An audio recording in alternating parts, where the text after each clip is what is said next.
في خبرية بدي خبركن إياها لأعرف رأيكم بالموضوع.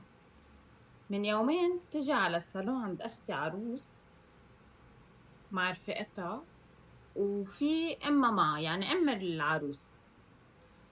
تجي العروس بتقلها لرفقتها: أنا كادو مني حسبت عن الميك اب تاعولك، فاعملي حسابي إنه أنت تعملي ميك اب، وإذا أنت عبالك تعملي شي تاني ساعتها أنت بتدفعي، بس هيدا الميك اب كادو مني إلك، هن بيست فريند.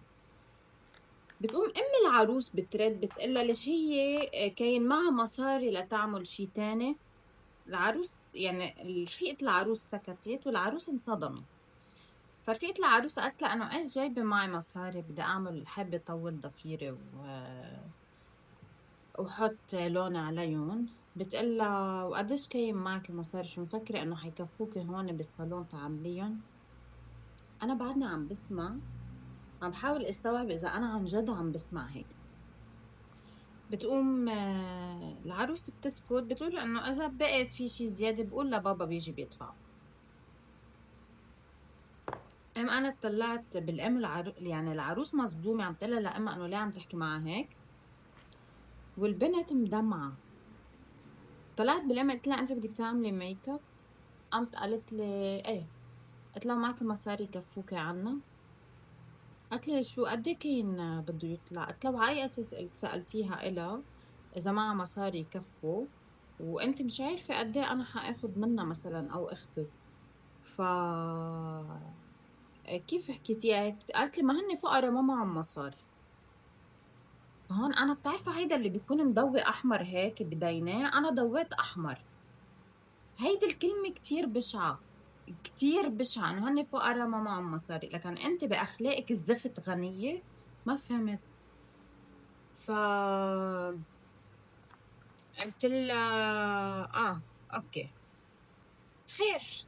قلت لها للبنت: قد ايه معك مصاري؟ قالت لي: انا معي هالقد هالقد هالقد. قلت لها: دونت وري، انا اليوم مقررة اعطي عالم ببلاش عنا. هيك كنت عاملة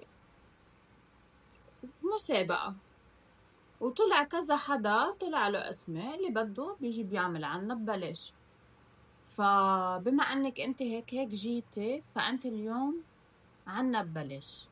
بتعملي ميك اب وبتعملي ضفير شي اللي بدك اياه، بتعملي شعرك، كل شي عبالك تعمليه بالصالون فور فري لإلك. هي انه لا مستحيل هالاخبار هيك هيك هيك.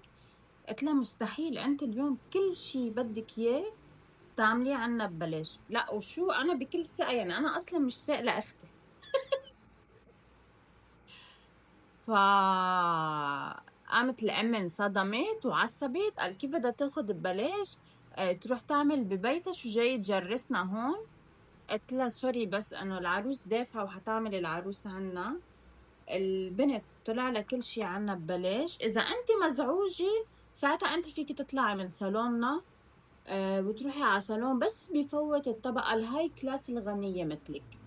عرفتي؟ الطبقة الفقيرة ما تروحي على صالون اللي بتفوت طبقة فقيرة. فقامت بعد شوي مثل هيك حست بالذنب. ما بعرف اذا حست بالذنب او عم تتظاهر، قال بلشت انه انا ما قصدي، بس ما حابه احرجكم.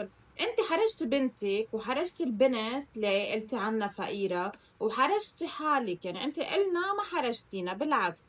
بس انا فكره انك تاذي انسان بالحكي بس لانه ما معه مصاري او انت شايفه حالك عليه.